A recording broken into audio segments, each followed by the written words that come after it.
తెలంగాణ రాష్ట్ర Congress party booth level కార్యకర్తల సమావేశానికి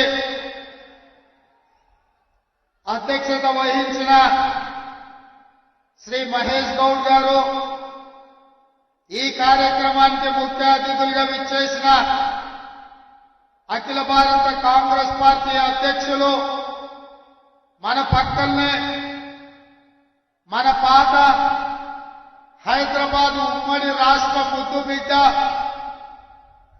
గుల్బర్గా ప్రాంతవాసి, రాజ్యసభ కాంగ్రెస్ పార్టీ సభాపక్ష నాయకుడు, మా అందరి మార్గనిర్దేశకుడు మల్లికార్జున్ ఖర్గే గారు ఈ కార్యక్రమానికి ముఖ్య అతిథులుగా విచ్చేసిండ్రు.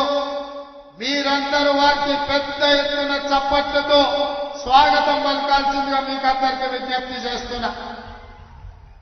అదేవిధంగా ఈ కార్యక్రమంలో జాతీయ ప్రధాన కార్యదర్శి కేసీ వేణుగోపాల్ గారు కూడా పర్యవేక్షించడానికి మొన్నటి ఎన్నికలలో ఇందిరమ్మ రాజ్యాన్ని ఏర్పాటు చేయడంలో మమ్మల్ని అందరినీ సమన్వయం చేసి ప్రభుత్వాన్ని ఏర్పాటు చేయడానికి తన కృషి చేసి ఈ రోజు కూడా ఈ వేదిక మీద కేసీ వేణుగోపాల్ గారు ఉన్నారు.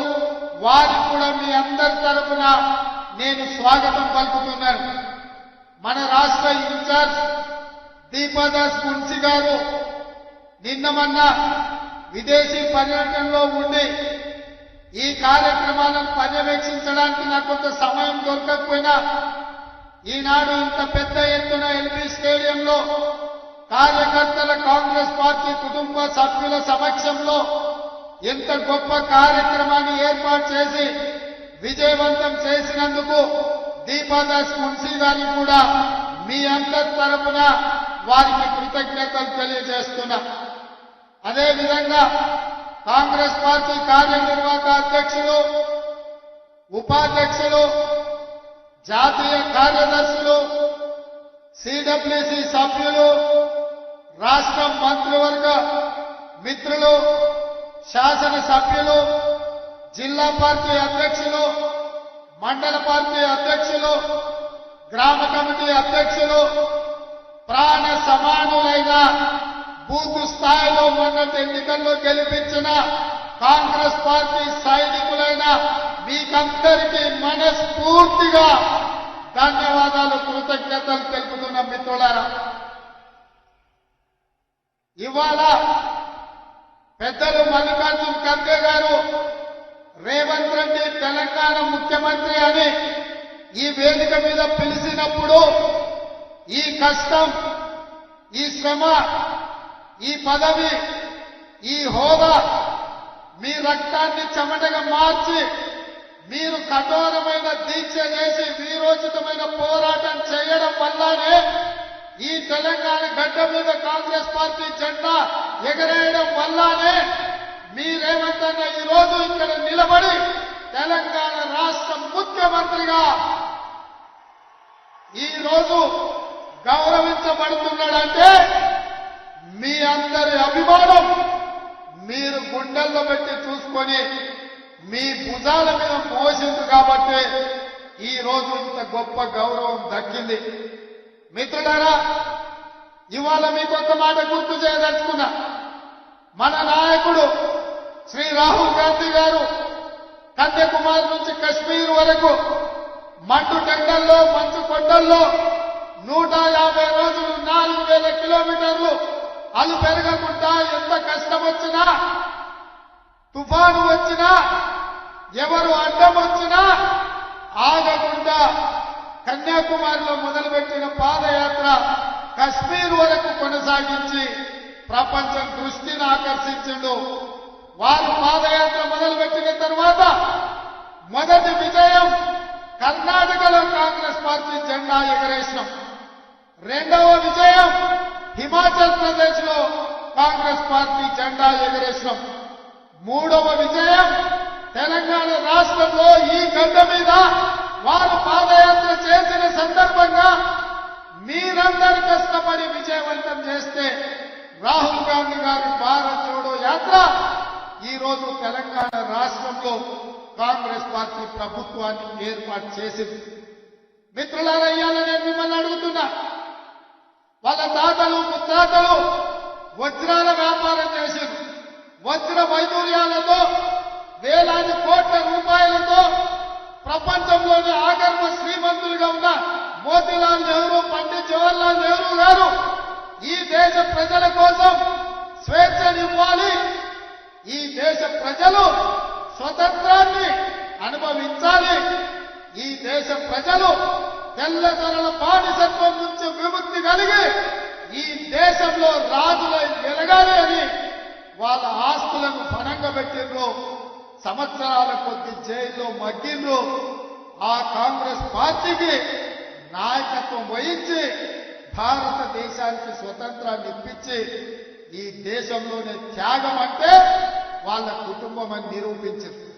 వచ్చిన స్వతంత్ర దేశానికి మొట్టమొదటి ప్రధానమంత్రిగా ప్రపంచానికే ఒక సుపరిపాలన అందించి ప్రపంచ దేశాలతో పోటు పడే దేశంగా భారతదేశాన్ని పండిత్ జవహర్లాల్ నెహ్రూ గారు తీర్చిదిద్దారు. వారి వారసత్వంతో వచ్చిన శ్రీమతి ఇందిరాగాంధీ గారు ఈ దేశ సమగ్రత కోసం, సమైక్యత కోసం, ఈ దేశాన్ని కాపాడడానికి తన చివరి రక్త పొట్టు వరకు ఈ దేశం కోసం ధారపోసి తుపాకీ తూటాలకు బలై నేలకొల్లింది తప్ప దేశ సమగ్రతను కాపాడడంలో ఒక్క అడుగు కూడా వెనక్కి వెయ్యలే. ఇందిరమ్మ వారసత్వాన్ని పునికి పుచ్చుకున్న రాజీవ్ గాంధీ గారు, విదేశాలలో పైలట్ గా ఉన్న రాజీవ్ గాంధీ గారు, ఇందిరాగాంధీ గారు చనిపోతే అదరలేదు, బెదరలేదు, భయపడలేదు. ఈ దేశానికి నాయకత్వం వహించడానికి వారు వచ్చి ప్రధానమంత్రిగా ఈ దేశాన్ని ముందుకు నడిపించిండు. ఈ దేశంలో యువకులకు కంప్యూటర్ని పరిచయం చేసిండు. ఈ దేశంలో యువకులకు 21 సంవత్సరాలకు ఓటు ఉంటే 18 సంవత్సరాలకే ఓటు హక్కుని ఇప్పించి ఇవాళ 18 ఏళ్ల పిల్లలు ఓటేస్తుండ్రు.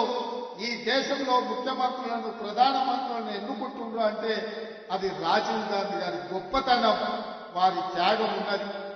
మరి వారి బిడ్డ వారు ఈ దేశం కోసం ఏ త్యాగానికైనా సిద్ధమైన రాజీవ్ గాంధీ గారు మరణిస్తే, వీర మరణం పొందితే, తమిళనాడులో శ్రీపెరంబదూరులో నేల కొడితే శ్రీమతి సోనియా గాంధీ గారు భయపడలే.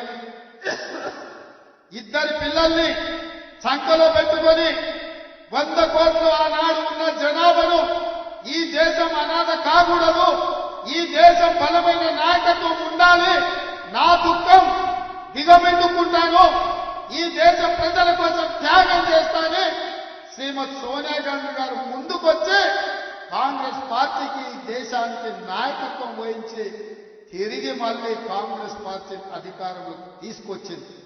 ఆ విధంగా సంక్షోభంలో ఉన్న ఈ దేశానికి బలమైన నాయకత్వాన్ని అందించి ప్రధానమంత్రి, రాష్ట్రపతి పదవులకు త్యాగం చేసి ఈ దేశాన్ని మళ్ళీ శత్రు దుర్భేద్యమైన దేశంగా శ్రీమతి సోనియా గాంధీ గారు తీర్చిదిద్దారు. వారి స్ఫూర్తితోనే 2004లో రాహుల్ గాంధీ గారు ఎంపీ అయ్యింది. నేను అడుగుతున్న మిత్రులారా, చాలా మంది మొదటిసారి ఎమ్మెల్యేలు అయినప్పుడే 6 నెలలు తిరగకముందే నన్ను ఎవ్వరు మంత్రి చేస్తలేరు, నన్ను ఎందుకు ముఖ్యమంత్రి చేస్తలేరు అని అడిగే రోజులు. కానీ 2004లో 2009లో 10 సంవత్సరాలు కాంగ్రెస్ పార్టీ అధికారంలో ఉంటే రాహుల్ గాంధీ గారు మంత్రి గాని, ప్రధానమంత్రి గాని, రాష్ట్రపతి పదవి గాని అడగలేదు.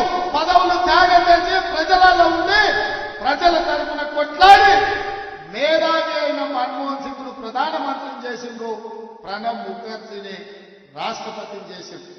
త్యాగం అంటే రాహుల్ గాంధీది, త్యాగం అంటే సోనియా గాంధీది, మరణం అంటే, వీర మరణం అంటే రాజీవ్ గాంధీది. ఈ దేశం కోసం ప్రాణాలు ఇవ్వడం అంటే, రక్తం దారపోయడం అంటే అది ఇందిరమ్మ త్యాగం. త్యాగం అంటే మేము, త్యాగం అంటే మా నాయకులు. ఈ దేశం కోసం ప్రాణాలు అర్పించిన పార్టీ కాంగ్రెస్ పార్టీ. ఈ దేశానికి స్వతంత్రం ఇచ్చిన పార్టీ కాంగ్రెస్ పార్టీ. 4 కోట్ల తెలంగాణ ప్రజలకు తెలంగాణ ఇచ్చిన పార్టీ కాంగ్రెస్ పార్టీ. నేను అడుగుతున్న మిత్రులారా, ఇవాళ భారతీయ జనతా పార్టీ నాయకులు మాట్లాడుతున్నారు, అఖండ భారత్ అంటున్నారు. అఖండ భారత్ కోసం 100 కోట్ల ప్రజల కోసం స్వతంత్రం కోసం ప్రాణాలు ఇచ్చినప్పుడు మీ దగ్గర ఉన్న నరేంద్ర మోడీ మీరు కాదు కదా, కనీసం మీ పెంపుడు కుక్కైనా ఈ దేశం కోసం త్యాగం చేసిందా అని నేను అడుగుతున్నా. ఈ దేశ స్వతంత్రం కోసం కొట్లాడింది కాంగ్రెస్, ఈ దేశానికి స్వతంత్రం తెచ్చింది కాంగ్రెస్, ఈ దేశం కోసం ప్రాణాలు ఇచ్చింది గాంధీ కుటుంబం. నేను అడుగుతున్న బీజేపీ నాయకులను, కాంగ్రెస్ దేశ స్వతంత్రం కోసం కొట్లాడిన రోజు మీరే పొయ్యిలో పడుకున్నారని నేను అడుగుతున్నా. ఇవాళ ఈ దేశ సమగ్రతను కాపాడడం కోసం ముస్కర్ల తుపాకీ కూటాలకు బలైపోయి మానవ బాంబుల పేల్చులో వీరు మరణం పొందినప్పుడు మీరంతా ఎక్కడున్నారు? మీ నాయకులు ఎవరైనా ఈ దేశం కోసం ప్రాణాలు ఇచ్చిందా అని బీజేపీ నాయకులను నేను అడుగుతున్నా. అట్లాంటి బీజేపీ ఇవాళ గాంధీ కుటుంబం మీద ఆరోపణలు చేస్తున్నారు. సోనియా గాంధీ గారికి, రాహుల్ గాంధీ గారికి ఈడీ నోటీసులు, ఇన్కమ్ ట్యాక్స్ నోటీసులు, సిబిఐ కేసులు పెడుతున్నారు. నేను అడుగుతున్నా సోదరులారా, ఈ దేశంలో 3 తరాలు ప్రధానమంత్రిగా చేసిన జవహర్లాల్ నెహ్రూ, ఇందిరాగాంధీ, రాజీవ్ గాంధీ ఈ దేశ ప్రధానమంత్రిగా చేస్తే ఇవాళ ఉండడానికి సొంత ఇల్లు లేని కుటుంబం ఏదైతే ఉందో అది గాంధీ కుటుంబం. వాళ్ళక అవినీతి మరకలు అంటించే ప్రయత్నం అని నేను అడుగుతున్నా. ఉండడానికి ఇల్లు లేని వాళ్లకు సొమ్ము సంపాదించుకోవాలన్న ఆలోచన ఎందుకుంటది? దేశం కోసం ప్రాణాలు ఇచ్చిన గాంధీ కుటుంబాన్ని ఇవాళ మోడీ ప్రభుత్వం అక్రమ కేసులు పెడుతుంటే నేను అడుగుతున్న ఈ దేశ పౌరులను, నేను అడుగుతున్న మా మిత్రులను, తెలంగాణ బిడ్డల్ని, మన తెలంగాణ రాష్ట్రం ఇచ్చిన గాంధీ కుటుంబాన్ని మోడీ అవమానిస్తుంటే ఆ మోడీ పార్టీని ఈ తెలంగాణ గడ్డ మీద గెలవనిద్దామా, పొందబెడదామా? మీరు ఇవాళ ఆలోచన చెయ్యండి మిత్రులారా. ఇవాళ మన యుద్ధం దేశంలో మోడీతోనైతే సందర్భ సడమియాక బిల్లా రంగాలు ఇవాళ ఊరూరు తిరుగుతున్నారు. 10 ఏళ్ళు మేము అధికారంలో ఉన్నాం, మిమ్మల్ని దోచుకున్నాం, మిమ్మల్ని అవమానించినాం, మమ్మల్ని మన్నించండి అని నేను చెప్పదలుచుకున్నా. 100 ఎలుకలు తిన్న పిల్లంట తీర్థయాత్రలు పోయిందంట, అయ్యా నా తప్పైంది మన్నించండి అని. ఇవాళ బిల్లా రంగాలు చార్లే శోభరాజు ఇంట్లో వండుకుంటే ఉత్తగా వండుకోలే బీఆర్ఎస్. మొన్న జరిగిన ఎన్నికలన్నా బోర్లు బొక్కలేసి బొక్కలు మీరు ఇరగొట్టే బీఆర్ఎస్ వాళ్ళు పోయి బోర్లో వండుకున్నారు. ఇవాళ ఓడిపోయి సిగ్గు లేకుండా మళ్లీ వీధుల్లోకి వచ్చి కాంగ్రెస్ పార్టీ ఇచ్చిన హామీలు అమలు చేయలేదని అంటూ నేను అడుగుతున్నా. మనం వచ్చి సరిగ్గా 50 రోజులు కాలేదు. ఎన్నికలకు వెళ్ళినప్పుడు ఏం చెప్పినాం మిత్రమా? నేను ఎన్నికల ప్రచారంలో ప్రతి సభలో చెప్పినా, ఖచ్చితంగా డిసెంబర్ 9, 2023 నాడు ఇందిరమ్మ రాజ్యం ఏర్పడుతుంది, ఎల్బీ స్టేడియంలో ప్రమాణ స్వీకారం చేస్తాం, సోనియమ్మ వస్తుందని, సోనియమ్మ సమక్షంలో ఇక్కడనే ప్రభుత్వాన్ని ఏర్పాటు చేస్తామని చెప్పిన మాట నిలబెట్టుకున్నామా మనం? మీ అందరి సహకారంతోనే కదా ఇదే ఎల్బీ స్టేడియంలో సోనియమ్మ సమక్షంలో మన ప్రభుత్వం ఏర్పడ్డది. ప్రభుత్వం ఏర్పడ్డాక 100 రోజుల్లో మన హామీలు అమలు చేస్తామన్నాం. ఇవాళకి 50 రోజులు కూడా కాలేదు, అప్పుడే బిల్లా రంగాలు ఇద్దరు బయలుదేరి. రేవంత్ రెడ్డి ప్రభుత్వం అబద్ధాలు చెప్పింది, రేవంత్ రెడ్డి ప్రభుత్వం ఇచ్చిన హామీలు అమలు చేయలేదు. ఇంతకుముందే మా మిత్రుడు పొన్నం ప్రభాకర్ గారు చెప్తున్నారు, మనం బస్సు ఉచితంగా ఏదైతే ఆడబిడ్డలకు ప్రయాణం మొదలు పెట్టినామో 10.5 కోట్ల మంది ఆడబిడ్డలు ఇప్పటి వరకు బస్సులో ఉచితంగా ప్రయాణం చేసిందని చెప్పిండ్రు.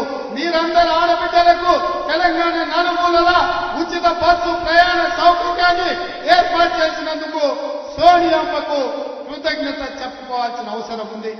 ఇవాళ రాజీవ్ ఆరోగ్యశ్రీ పథకాన్ని 10 లక్షలకు పెంచి అమలు చేస్తున్నాం. ఫిబ్రవరి మొదటి వారంలో మీ అందరి అభిమానంతో ఇంకో 2 పథకాలను అమలు చేయడానికి మీ ప్రభుత్వం, ప్రజా ప్రభుత్వం సిద్ధంగా ఉన్నది. దద్దమ్మలారా, మీరా మమ్మల్ని అడిగేది 3650 రోజులు ఈ తెలంగాణ ఏలిన మీరు దళితులకు 3 ఎకరాల భూమి ఇయ్యలే, పేదలకు డబుల్ బెడ్రూమ్ ఇల్లు ఇయ్యలే, ఇంటికో ఉద్యోగం ఇయ్యలే, మైనారిటీలకు 12% రిజర్వేషన్ ఇయ్యలే, గిరిజనులకు 12% రిజర్వేషన్ ఇయ్యలే. ఏమి ఇయ్యని సన్నాసులు ఇవాళ మమ్మల్ని ఏమి ఇయ్యట్లేదని మీరు అడుగుతారా? మీకు ఏమరుగుతుందని నేను అడుగుతున్న బిల్లా రంగాలు. ఇవాళ రాష్ట్రాన్ని దివాలా తీపించిండ్రు, 7 లక్షల కోట్ల అప్పు చేసిండ్రు. ఈ రాష్ట్రాన్ని కుక్కని చెప్పిన ఇస్తరాకులాగా చేసి ఈ రోజు ప్రభుత్వ ఉద్యోగస్తులకు జీత భత్యాలు ఇవ్వలేని పరిస్థితి ఉంది. మా బట్టన్న రోజు పొద్దున్నే లేచి గల్లపెట్టని చూస్తే దాంట్లో ఏంది లేదు, మొత్తం గుల్లై ఉంది. ఉద్యోగస్తులకు జీతాలు ఇవ్వాలి ఎట్లా బట్టన్న అంటే ఆయన అక్కడిక్కడ చూస్తున్నాడు, రోజు రూపాయి జమేసి వాళ్ళకి జీతాలు ఇచ్చే పరిస్థితి. అయినా పింఛన్ ఆపలే, జీతాలు ఆపలే, లేకపోతే పేదలకు జరిగే సంక్షేమ పథకం ఆపలే, రైతు బంధు పథకం ఆపలే. ప్రతి సన్నాజోడు ఇంకా రైతు బంధు వేస్తలేడు అన్నట్టు. పోయిన సంవత్సరం మార్చి 31 వరకు కూడా ఆ సన్నాసుడు రైతు బంధు వేయలే. ఫిబ్రవరి ఆఖరి వరకు మొత్తం రైతు భరోసా పథకాన్ని వేసే బాధ్యత మనది.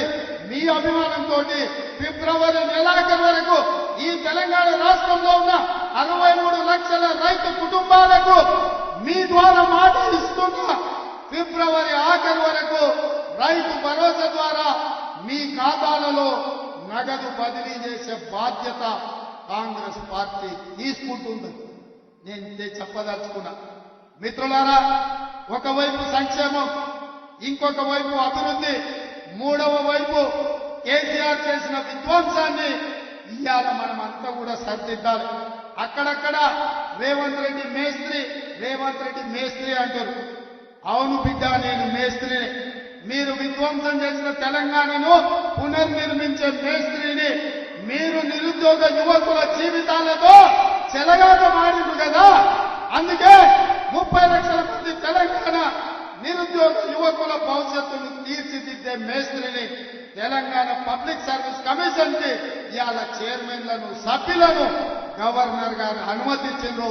ఇవాళ నుంచి వాళ్ళ జీవితాలను పునర్నిర్మించే మేస్త్రిని.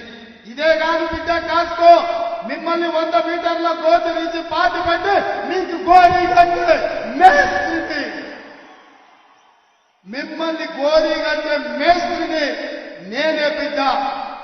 ఈ నెల చివరికి ఇంద్రవెల్లిలో, ఆదిలాబాద్ జిల్లాలో వస్తున్న కాసుకోండి బిడ్డలారా, మీకు గోరీ కట్టం. మా వెడమ బొత్తు ఖానాపూర్ ఎమ్మెల్యే ఇందిరమ్మ ఇల్లు ఎక్కడున్నాడు? ఎడమ బొత్తు మన ఖానాపూర్ ఎమ్మెల్యే. ఇతను ఆనాడు ఇందిరమ్మ ఇల్లు ఇచ్చిన ఏకైక రూమ్ లో ఉండే ఒక ఆదివాసి బిడ్డ. ఇందిరమ్మ ఇల్లు తప్ప ఎడమ బొత్తు దగ్గర ఏమీ లేదు. కానీ మీ అభిమానం, మల్లికార్జున ఖర్గే గారి ఆశీర్వాదం, కాంగ్రెస్ పార్టీ దీపం ఉంటే గుండెల నిండా గాలి పీల్చుకొని సోనియమ్మ బొమ్మను గుండెల్లో పెట్టుకొని పోతే అక్కడి బిడ్డలు ఆశీర్వదించారు. ఇవాళ ఎమ్మెల్యే అయ్యిండు. కాంగ్రెస్ పార్టీ ఇందిరమ్మ ఇంట్లుండే బిడ్డను కూడా ఇవాళ ఎమ్మెల్యే చేసింది. నేను అడుగుతున్న సన్నాసి సోయిలేని కేసీఆర్, ఎవరినిరా నువ్వు రాజ్యసభ చేసింది? పార్థసారథి రెడ్డి కరోనా సమయంలో 1000 కోట్లు దోసుకున్నాం, రాజ్యసభ చేసినావు. రవిచంద్రాన్ని ఇంకొక ఆయన చేసినావు, గ్రానైట్ వ్యాపారం. దామోదర్ రావు అని ఇంకోను రాజ్యసభ చేసినావు, తెలంగాణ రాష్ట్రాన్ని దోసుకున్నాను. ఒక్కనన్నా ఇట్లాంటి ఎమ్మెల్యే చేసినావు అని నేను అడుగుతున్నా. ఇవాళ 64 మందిలో ఇట్లాంటి వాళ్ళు 20 మంది ఉన్నారు. పేదోళ్ళ బిడ్డలు, దళితుల బిడ్డలు, గిరిజనుల బిడ్డలు, ఆదివాసీల బిడ్డలు, బలహీన వర్గాల బిడ్డలు ఇవాళ ఇందిరమ్మ రాజ్యాన్ని నమ్ముకుంటే మందుల సామేలు ఉండడేమో వేదిక మీద ఒకవేళ ఉంటే. తుంగతుర్తిని మన నల్గొండ జిల్లాలో జేబులో 50,000 రూపాయలు లేవు మందుల సామేలు. తెలంగాణ ఉద్యమంలో ఉన్నాడు ఒక మాదిగ బిడ్డ, 50,000 రూపాయలు జేబులో లేకపోయినా ఇందిరమ్మ రాజ్యంలో మల్లికార్జున ఖర్గే గారు బీఫామ్ ఇస్తే 60,000 ఎంతని మెజార్టీ, 50,000 రూపాయలు లేకపోయినా 52,000 మెజార్టీతోనే ఎమ్మెల్యే. ఎవరి బిడ్డ? పేదోళ్ళ బిడ్డ, మాదిగోళ్ళ బిడ్డ, చెప్పులు కుట్టుకున్న బిడ్డ. ఇవాళ కాంగ్రెస్ పార్టీ 50,000 రూపాయలు లేకపోయినా 52,000 మెజార్టీతో ఎమ్మెల్యే అయింది. వీళ్ళందరూ ఏమన్నా భూస్వాములా? వీళ్ళందరూ ఏమన్నా దోపిడీదారులా? వీళ్ళందరికీ ఏమన్నా నీలాక దొరలా దోచుకున్నోళ్ళ? పేదోళ్ళ బిడ్డలు ఇందిరమ్మ రాజ్యంలో మీ కష్టం ఉంటే, మీ శ్రమ ఉంటే ఇవాళ వీళ్ళందరూ ఎమ్మెల్యేలైన మీ ఆశీర్వాదం ఉంటే.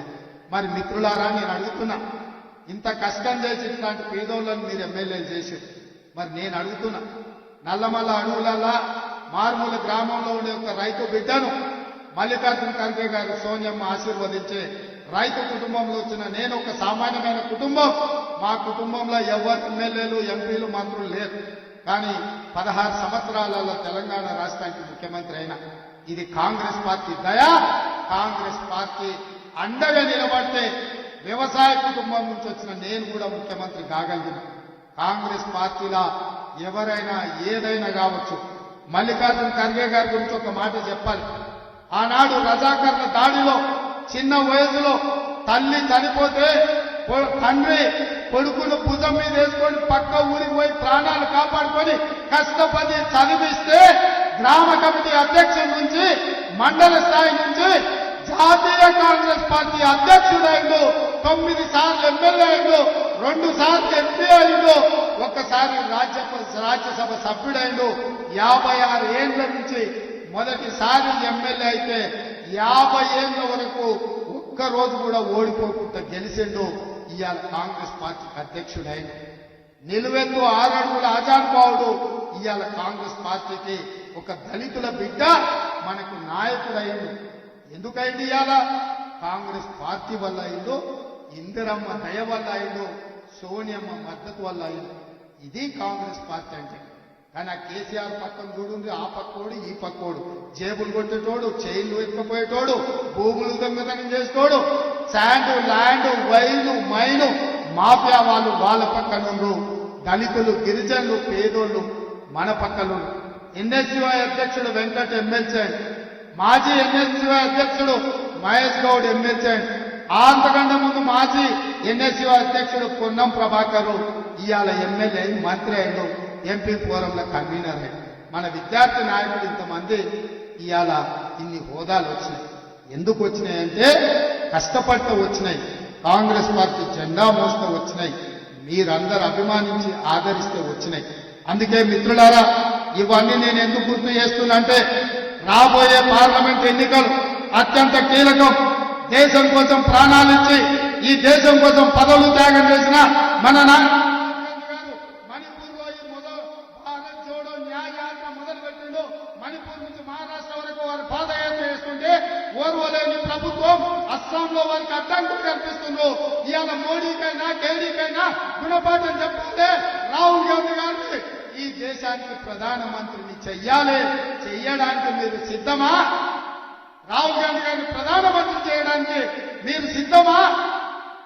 మీరు సిద్ధమైతే మనం తినే తిండిలో, మనం పీల్చే గాలిలో, మనం వేసే అడుగులో పట్టుదల ఉండాలి, పౌరుషం ఉండాలి, పోరాటం ఉండాలి.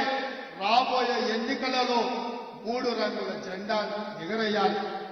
ఈ పోరాటంతో మొన్న గోల్కొండ కిలా మీద 3 రంగుల జెండా ఎగరేసాం.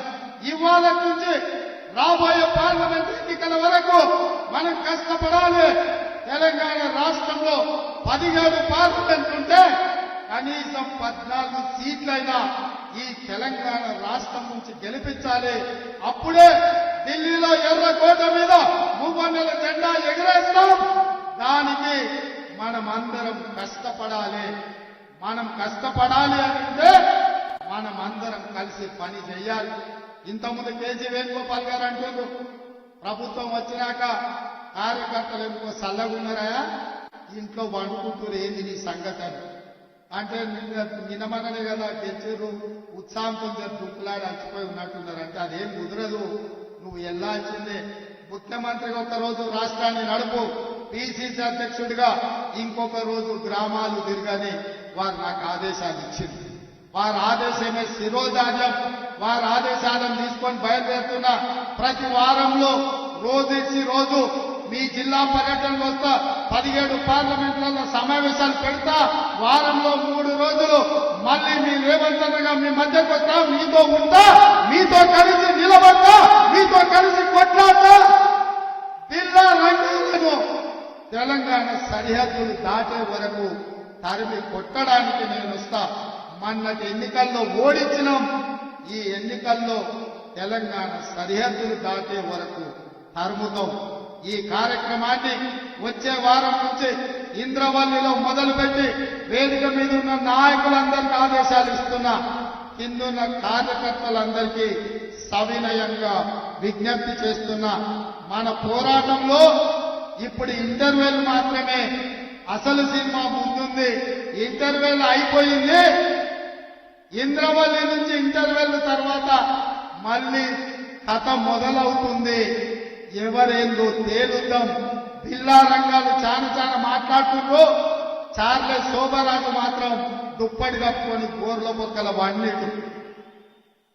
అందుకే నేను అంటున్నా, బిల్లా రంగాలు కాదు, చార్లెస్ శోభరాజు రమ్మని అంటున్నా. మొన్న అంటుండు ఒక ఆయన, మా పులి బయటకు వస్తుందని. బిడ్డ, మా పులులు ఫోన్ పట్టుకొని సిద్ధంగా ఉన్నారు. ఫోన్లు వేసి ఫోన్లో పెట్టి పొంద పెడతాం. ఫోను సిద్ధం, రమ్మను మీ పులిని ఏడుందో నేను చెప్పదలుచుకున్నా. అందుకే ఇంతకాలం ముఖ్యమంత్రి ఉన్నా కాబట్టి మాట్లాడితే బాగుండదు, పరిపాలన మీద దృష్టి పెడతామనుకున్నా. కానీ మాట్లాడకపోతే పని నడిచేటట్టు లేదు. ఏది పడితే అది అవ్వతా అని చెప్తారు. అభ్యర్థులను మారిస్తే మేము ప్రభుత్వం వచ్చేదని మేము అదే చెప్తున్నాం రా నాయన. మీ కుటుంబాన్ని మారిస్తే తప్ప తెలంగాణకు మేలు జరగదని. మార్చాల్సింది మిమ్మల్ని. సిద్దిపేట మారవాలి, సిరిసిల్లలో మారవాలి, గజ్వేల్లో మారవాలి. కామారెడ్డిలో పొడుస్తా పీక్తా అన్నాడు. నేను వస్తున్న బిడ్డ నిన్ను ఓడగొట్టాను. కామారెడ్డిలో కేసీఆర్ ఓడి రేపటి ఎన్నిక మోడీ వేరు, కేడీ వేరు కాదు, రూపాలు మాత్రమే వేరు. వాళ్ళు ఇద్దరు ఒకటే. నాన్నకి బొమ్మ బొత్సు లాంటి వాళ్ళు. రేపు అప్పితప్పు ఒకటో రెండో కేసీఆర్ గెలిచిన ఢిల్లీకి పోయి మళ్ళీ మోడీకే ఇస్తాడు. ఎందుకంటే మారుపేరగాడు. కేసీఆర్ తెలుసు కదా, మారుపేరగాడు. ఈడ ఒక రూపంలో జమ చేస్తాడు, ఢిల్లీకి పోయి ఇంకొక రూపంలో అమ్ముకుంటాడు. మోడీ కేసీఆర్ వేరు వేరు కాదు. మోడీ మనిషే, మోడీ తాబేదారే. ఈ కేసీఆర్ ఇవాళ మా క్రిస్టియన్ మైనారిటీ, ముస్లిం మైనారిటీ, తెలంగాణ ఉద్యమకారులకు నేను విజ్ఞప్తి చేస్తున్నా. కేసీఆర్ వాడే ప్రతి ఓటు పరోక్షంగా మోడీకి అవుతుంది. బీఆర్ఎస్ కేసే ఓటు మూసీలేసినట్టు అవుతుంది. ఇవాళ ఢిల్లీలో కాంగ్రెస్ జెండా ఎగరాలి, రాహుల్ గాంధీ ప్రధానమంత్రి కావాలి అని అంటే ఈడ 14 ఎంపీలు గెలవాలి. అప్పుడే ఈ దేశంలో మళ్ళీ కాంగ్రెస్ ప్రభుత్వం వస్తుంది. 10 ఏళ్ల నుంచి మోసం చేసిన మోడీని ఓడగొట్టాలి అంటే మనమందరం కష్టపడాలి. మరి మనం కష్టపడాలి అనంటే మీరందరూ సహకరించాలి. మిత్రులారా, సిద్ధమా? మరి మీ అందరి తరఫున కేసీఆర్ కు, హరీష్ కు, కేసీఆర్ కు సవాలు విసురుతున్నా. వచ్చే వారం నుంచి మొదలు పెడతామా? మొదలైందా? కేసీఆర్ కాస్కో నీ ఆట మొదలైంది. కొన ఊపిరితో ఉన్నావు. ఆయుధం కూడా నీ పీక విసికే బాధ్యత, నీ పార్టీని పొందబెట్టే బాధ్యత మా వాళ్ళందరూ తీసుకున్నారు. ఇదే కాదు, మీకందరికీ చెప్తున్నా, మనమిచ్చే 6 గ్యారెంటీలు అమలు చేయడానికి గ్రామంలో 5 మందితో ఇందిరమ్మ కమిటీలు వేస్తాం.